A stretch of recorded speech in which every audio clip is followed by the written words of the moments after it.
दोस्तों, धरती के अंदर आखिर छिपा क्या है? आज तक इंसान इसकी बहुत कम ही खोज कर पाया है और जो भी हम धरती के भीतर की दुनिया के बारे में जानते हैं वो ज्यादातर एक किताब से आया है जिसमें लिखा है कि वहाँ पेड़ जितने बड़े मशरूम के फॉसिल हैं और अजीब अजीब रंगों के फूल और पेड़ उगते हैं, जहाँ एक पूरी अलग दुनिया बताई गई है। इसी बीच हमें कहानी का हीरो रेम दिखाया जाता है, जो एक यूनिवर्सिटी में जियोलॉजी का पीएचडी टीचर है, लेकिन उसकी जिंदगी तब बदल गई जब एक रिसर्च मिशन के दौरान उसका बड़ा भाई रहस्यमयी तरीके से गायब हो गया और तभी से पिछले 10 सालों से रेम को एक ही सपना आता है जिसमें उसका भाई एक डायनासोर से भागता हुआ दिखाई देता है। फिर उसके सामने एक ऐसी गहरी खाई आ जाती है जिसे वो पार नहीं कर पाता और आखिर में रेम का नाम पुकारते हुए उस अंधेरे गड्ढे में गिर जाता है। जब भी रेम को अपने भाई का सपना याद आता है, वो अपने भतीजे को उसके पिता की बहादुरी और कारनामों की कहानियां सुनाता है। एक दिन रेम की नजर एक किताब पर पड़ती है जिसमें उसके भाई ने जियोलॉजिकल सेंसर से जुड़े सारे रिकॉर्ड लिखे हुए थे और जब रेम उन्हें कंप्यूटर में डालकर आज के डेटा से मिलाता है तो वो बिल्कुल एक जैसे निकलते हैं। इसी दौरान उसे पता चलता है कि इस आइसलैंड के डेटा में कुछ अजीब गड़बड़ी है और वो फैसला करता है कि वो अपने भतीजे के साथ इस आइसलैंड जाएगा क्योंकि शायद वहीं उसे अपने भाई के गायब होने का सच मिल जाए। वहां पहुंचने के लिए वो एक लोकल गाइड को ढूंढते हैं जिसका नाम एरिका है, जो खुद भी एक एडवेंचर लवर है और आइसलैंड के आसपास के ज्वालामुखियों को बहुत अच्छे से जानती है। सुबह होते ही एरिका दोनों चाचा भतीजे को लेकर निकल पड़ती है और थोड़ी ही देर में वो उस जगह पहुंच जाते हैं जहां जियोलॉजिकल सेंसर लगाए गए थे। इन सेंसरों में 10 साल से भी ज्यादा का रिसर्च डेटा रिकॉर्ड था जिसकी कीमत किसी खजाने से कम नहीं थी। इसी दौरान अचानक तेज बिजली कड़कने लगती है और आसमान में जोरदार गड़गड़ाहट होने लगती है। हालात बिगड़ते देख एरिका तुरंत शॉन को लेकर एक गुफा में छिप जाती है, लेकिन रेम हार मानने को तैयार नहीं होता और पूरी ताकत लगाकर जमीन से सेंसर निकालने की कोशिश करता है और सेंसर निकाल लेता है। तभी अचानक आसमान से एक के बाद एक भयानक बिजली गिरने लगती है और रेम जान बचाकर तेजी से भागता है, लेकिन भारी दबाव और खतरे को देखते हुए रेम मजबूर होकर सेंसर फेंक देता है। हालांकि तीनों किसी तरह जान बचाकर गुफा में पहुंच जाते हैं, लेकिन ऊपर से गिरती हुई चट्टानें गुफा का मुंह बंद कर देती हैं और वो तीनों अब बहुत मुश्किल में पड़ जाते हैं क्योंकि बाहर निकलने का कोई रास्ता नहीं बचता और मजबूरी में तीनों अपने सेफ्टी गियर पहनकर अंदर ही बाहर निकलने का रास्ता ढूंढने लगते हैं। अंधेरी और उलझी हुई सुरंगों में चलते हुए कुछ ही देर में उन्हें एक पुरानी खोदी हुई गहरी खदान मिल जाती है। ये देखकर तीनों को उम्मीद मिलती है क्योंकि जहां खदान होती है वहां हवा के आने जाने का रास्ता जरूर होता है और वहां से बाहर निकलने का चांस भी होता है। इसलिए बिना समय गंवाए तीनों रस्सी के सहारे नीचे उतर जाते हैं और पता चलता है कि ये एक करीब 60 साल पुरानी बंद पड़ी खदान है। एरिका एक जंग लगे जनरेटर को चालू करती है और जैसे ही लाइट जलती है पूरा इलाका रोशनी से भर जाता है। तभी एरिका को एक ठीक ठाक हालत में पड़ी रेलवे ट्रैक दिखती है और उसे लगता है कि ये जरूर किसी बाहर निकलने वाले रास्ते से जुड़ी होगी, लेकिन थोड़ी दूर चलने के बाद ही सबको अपनी गलती का एहसास हो जाता है क्योंकि ये पटरी बाहर नहीं बल्कि और गहराई में नीचे जा रही थी। अचानक तीनों एक खतरनाक दौड़ में फंस जाते हैं जैसे किसी एडवेंचर फिल्म का सीन हो। खदान की ट्रॉली खाली पड़े अंडरग्राउंड वर्ल्ड में पागलों की तरह दौड़ने लगती है। तभी एक मोड़ पर रास्ता 3 हिस्सों में बंट जाता है और तीनों अलग हो जाते हैं। उसी वक्त रेम देखता है कि एरिका जिस रास्ते पर है वह रास्ता आगे से बंद है, इसलिए खतरे के उस पल में एरिका बिना कुछ सोचे अपनी जान पर खेलते हुए छलांग लगा देती है और किसी तरह रेम वाली ट्रॉली पर कूद जाती है। लेकिन किस्मत से ये ट्रॉली भी उसी तरह खराब रास्ते पर पहुंच जाती है। हालात बिगड़ते देख एरिका तुरंत एक रस्सी निकालती है, उसे रेम से बांधती है और दूसरी तरफ लोहे के भाले वाला सिरा ट्रैक की ओर फेंक देती है। जैसे ही भाले का नुकीला सिरा पटरी में अटकता है उसी पल दोनों ट्रॉली से कूदकर अपनी जान बचा लेते हैं। इसी बीच शॉन अपनी ट्रॉली को धीरे धीरे चलाकर उनके पास रोक देता है। तभी तीनों देखते हैं कि दूर एक सुरंग जो ट्रॉली की टक्कर से बनी थी वहां से अजीब सी चमकदार रोशनी निकल रही है। वहां का नजारा देखकर तीनों के होश उड़ जाते हैं। चारों तरफ लाल माणिक, चमकते पन्ने और मुट्ठी जितने बड़े हीरे ऐसे बिखरे पड़े थे जैसे किसी ने आसमान से दौलत बरसा दी हो। ये किसी खजाने से कम नहीं लग रहा था, लेकिन रेम इन सब से प्रभावित होने के बजाय आसपास की चीजों को ध्यान से देखने लगता है और उसे एहसास होता है कि ठीक उनके ऊपर ज्वालामुखी का मुंह मौजूद है। वो लोग वहां से निकलने का रास्ता सोच ही रहे होते हैं कि तभी अचानक कुछ टूटने की आवाज गूंजती है और तीनों घबरा जाते हैं। दरअसल वो जिस जमीन पर खड़े थे वो अभ्रक की पतली परत थी जो बहुत नाजुक और कमजोर होती है। जरा सी हलचल से भी वो टूट सकती थी। मजबूरी में शॉन धीरे धीरे उसी रास्ते से वापस चलने लगता है। बाकी दोनों डर के मारे सांस तक नहीं ले पा रहे थे।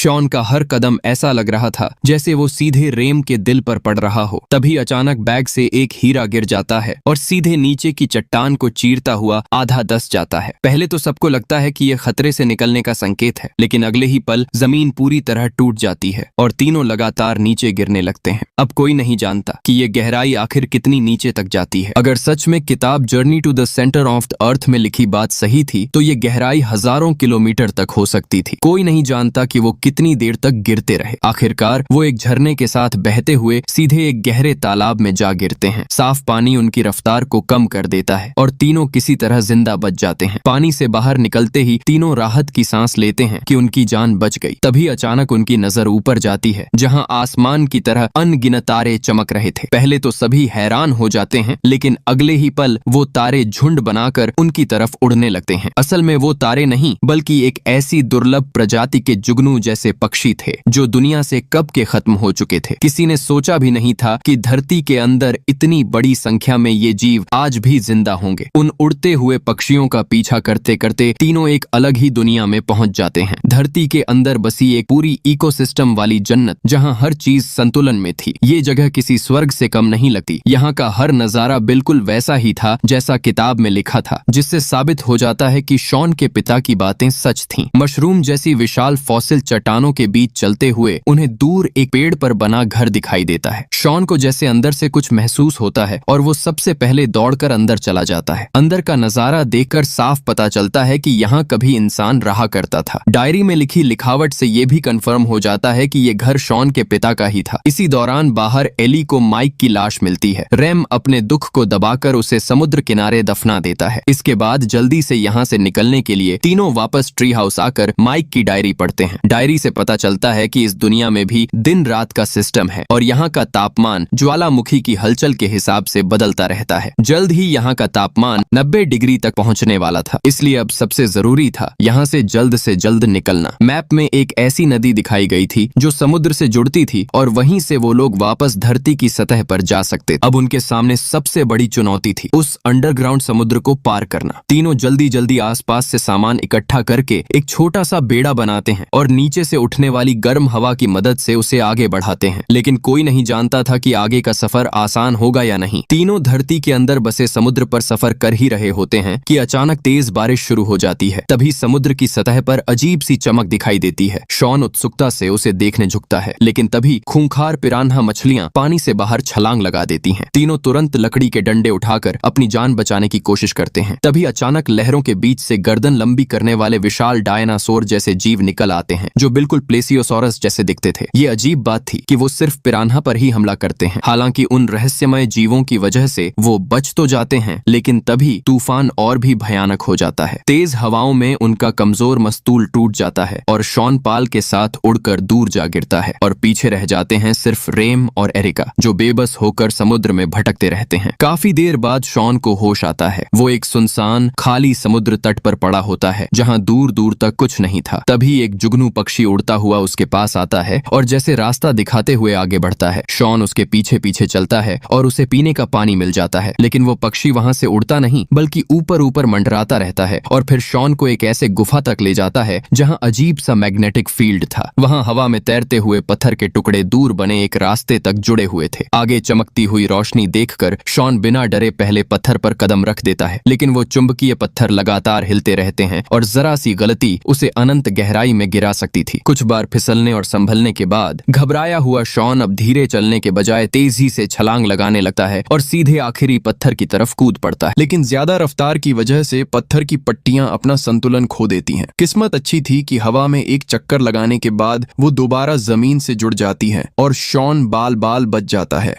उधर कई घंटों तक समुद्र में भटकने के बाद रेम और एरिका दूसरी तरफ किनारे पर पहुंचते हैं। दोनों हर जगह शॉन को ढूंढते हैं, लेकिन उसका कोई सुराग नहीं मिलता। थककर एरिका बैठकर आराम करने लगती है। तभी अचानक उसके पीछे मौजूद एक विशाल मांसाहारी पौधा अपना मुंह खोल देता है। खुशकिस्मती से रेम समय रहते देख लेता है और एक डंडे से उस पौधे की पंखुड़ियां तोड़ देता है। लेकिन तभी वो देखता है कि एरिका दूसरी बेलनुमा मांसाहारी पौधे में फंस चुकी होती है और उसका डंडा भी उससे उससे छिन चुका है। हालात बेहद खतरनाक हो जाते हैं। रेम पूरी ताकत लगाकर उस पौधे को जड़ से उखाड़ देता है और किसी तरह एरिका की जान बचा लेता है। चारों तरफ खतरे ही खतरे थे, इसलिए दोनों को आराम करने का मौका तक नहीं मिलता। पहले से तय प्लान के मुताबिक वो स्कॉर्पियन स्प्रिंग यानी तलवार बिच्छू झरने की तरफ बढ़ते हैं, लेकिन वहां भी शॉन का कोई पता नहीं चलता। आपस में सलाह करके दोनों अलग अलग दिशाओं में ढूंढने का फैसला करते हैं। रेम अपने भतीजे को खोजने निकलता है और एरिका झरने के पास रुक जाती है। कुछ ही देर बाद रेम को शॉन की आवाज सुनाई देती है। वो देखता है कि शॉन को एक भयानक शिकारी डायनासोर दौड़ा रहा है। जैसे जैसे वो पास आता जाता है, शॉन अपनी पतली काया का फायदा उठाकर एक छोटे से पत्थर के सुराख में घुस जाता है। खतरे के उस पल में रेम कहीं से एक लकड़ी का मोटा डंडा उठा लेता है और जोर जोर से मारकर चट्टान तोड़ देता है। उसी रास्ते से वो तुरंत अपने भतीजे को बाहर निकाल लेता है। अब रुकने का वक्त नहीं था। दोनों जान बचाकर तलवार बिच्छू झरने की तरफ दौड़ पड़ते हैं। पीछे पीछे वो विशाल डायनासोर भी टूटी हुई चट्टानों को चीरता हुआ उनका पीछा करने लगता है। उससे बचने के लिए रेम अपनी जान की परवाह किए बिना एक ऐसे इलाके की तरफ भागता है जहां जमीन नाजुक ज्वालामुखी पत्थरों से भरी थी। जैसे ही डायनासोर वहां पहुंचता है, कमजोर चट्टानें चारों तरफ से टूटने लगती हैं, क्योंकि डायनासोर का भारी वजन अब जमीन सहन नहीं कर पाता और जोरदार धमाके के साथ पूरा इलाका टूटकर हजारों पत्थरों के साथ गहरी खाई में गिर जाता है। कई बार मौत को करीब से देखने के बाद आखिरकार चाचा भतीजा किसी तरह स्कॉर्पियन स्प्रिंग तक पहुंच जाते हैं, लेकिन वहां पहुंचकर उन्हें एक और झटका लगता है। तापमान इतना ज्यादा था कि नदी का पानी पहले ही उबलने लगा था। तभी वहां पहले से इंतजार कर रही एरिका दिखाई देती है। वो एक डायनासोर की खोपड़ी से बनी नाव लेकर आती है और उसी पर बैठाकर दोनों को आगे ले चलती है। लेकिन आगे बढ़ते बढ़ते नदी और भी पतली होती जाती है। भयानक गर्मी की वजह से पानी धीरे धीरे सूखने लगता है और अचानक तीनों हड्डी वाली नाव समेत सीधे ज्वालामुखी के गड्ढे में गिर जाते हैं। अब हालात बेहद डरावने थे। नीचे उबलता हुआ लावा था और ऊपर जाने वाला रास्ता बंद हो चुका था। आगे पीछे कहीं भी निकलने का रास्ता नहीं था। तभी रेम को दीवारें गीली सी महसूस होती हैं और उसे शक होता है कि इसके पीछे जरूर पानी का कोई स्रोत है। वो तुरंत रस्सी से खुद को हवा में लटका लेता है और एक फ्लेयर स्टिक से चट्टान में मौजूद मैग्नीशियम को आग लगाता है। जोरदार धमाके से दीवार टूट जाती है और अंदर से पानी का सैलाब बाहर आ जाता है। तेज रफ्तार से निकला हुआ पानी सीधे खौलते लावे से टकराता है और भयानक भाप बनती है, जो तीनों को उछालकर ज्वालामुखी के मुंह से बाहर फेंक देती है। कई दिनों की खतरनाक यात्रा के बाद आखिरकार उन्हें फिर से नीला आसमान दिखाई देता है, लेकिन राहत ज्यादा देर तक नहीं टिकती। डायनासोर की हड्डी तेजी से नीचे गिरती है और पहाड़ की ढलान से टकराकर फिसलने लगती है। वो एक बागान से होते हुए नीचे खेत तक फिसलते चले जाते हैं और वहीं जाकर रुकते हैं। खेत में मौजूद एक बूढ़ा किसान उन्हें देखकर डर जाता है और सोचता है कि शायद एलियन आ गए हैं, लेकिन जब वो अपना तबाह हुआ बागान देखता है तो गुस्से में चिल्लाने लगता है। तभी शॉन अपनी जेब से अंडे जितना बड़ा कीमती हीरा निकालकर उसे दे देता है। उसे देखकर बूढ़े का गुस्सा थोड़ा शांत हो जाता है। शहर लौटने के बाद रेम अपना खुद का रिसर्च सेंटर खोलता है। उसकी और एरिका की जिंदगी भी खुशहाल हो जाती है। लेकिन तभी शॉन का बैग अचानक हिलने लगता है। सब हैरान रह जाते हैं। असल में वो जुगनू पक्षी अब भी जिंदा था, जिसे शॉन अपने साथ ले आया था। सबके रोकने के बावजूद वो पक्षी उड़कर इस नई दुनिया की तरफ चला जाता है, एक नई शुरुआत की ओर, और कहानी यहीं खत्म हो जाती है।